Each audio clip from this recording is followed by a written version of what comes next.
Morning, everybody. Let me zoom this out a little bit. Here at another dog groomer. Had an appointment today.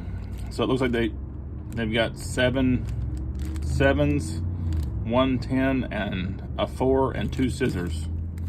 Well, let's take a look at them. These scissors here, they'll get you by.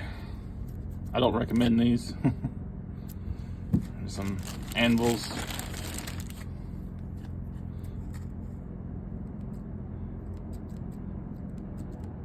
They're probably really dull. Let's see. Ceramic. Not. Looks like they've got a bunch of ceramics in here. Ceramic. Hopefully they'll cut.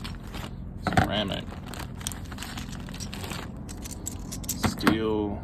Steel. Steel.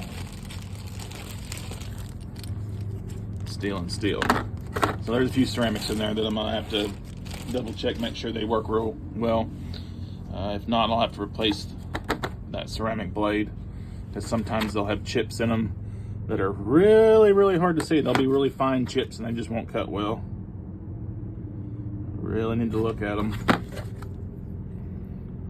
It looks like all these have most of the teeth tips. But all right, well, I'm gonna get to sharpening and I will talk to y'all in a little while.